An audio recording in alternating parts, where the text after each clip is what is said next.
కాకినాడ జిల్లాలో వైఎస్ఆర్ కాంగ్రెస్ పార్టీకి మరో భారీ ఎదురుదెబ్బ తగిలింది. కాకినాడ జిల్లా అధ్యక్షుడిగా ఉన్న మాజీ మంత్రి కురసాల కన్నబాబును, ఉత్తరాంధ్ర జిల్లాల రీజనల్ కోఆర్డినేటర్గా తునికి చెందిన మాజీ మంత్రి దాడిశెట్టి రాజాను కాకినాడ జిల్లా అధ్యక్షుడిగా పార్టీ కేంద్ర కార్యాలయం నియమించిన కొద్ది రోజులకే జరిగిన ఈ పరిణామాలు వైసీపీ శ్రేణులకు మింగుడు పడడం లేదు. ఒక్కొక్కరిగా వైసీపీని వీడుతూ ఆ పార్టీ అధినేత వైఎస్ జగన్మోహన్ రెడ్డికి షాక్ ఇస్తున్నారు.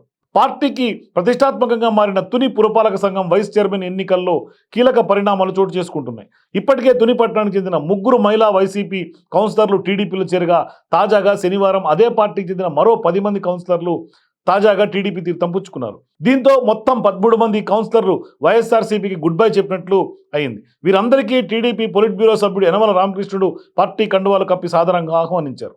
వైస్ చైర్మన్ పదవి కోసం కౌన్సిలర్లకు గాలం వేస్తున్న టీడీపీ ప్రయత్నాలు అయితే ఫలిస్తున్నాయి. తుని మున్సిపాలిటీలో 30 వార్డులకు 30 గెలిచిన వైసీపీ ప్రస్తుతం వారిని నిలబెట్టుకోవడంలో విఫలమవుతోంది. ఇందులో ఒకరు చనిపోగా మరొకరు వైఎస్ఆర్సీపీకి రాజీనామా చేయగా ప్రస్తుతం 28 మంది కౌన్సిలర్లుగా ఉన్నారు.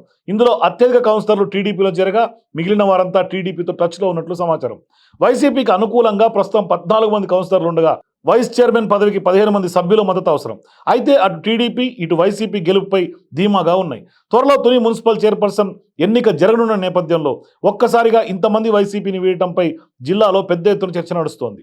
జిల్లాకు చెందిన మరికొంతమంది ముఖ్య నేతలు సైతం కూటమిలోని ఏదో ఒక పార్టీలో చేరేందుకు ఎవరి ప్రయత్నాలు వారు చేసుకుంటున్నట్లు తెలుస్తోంది.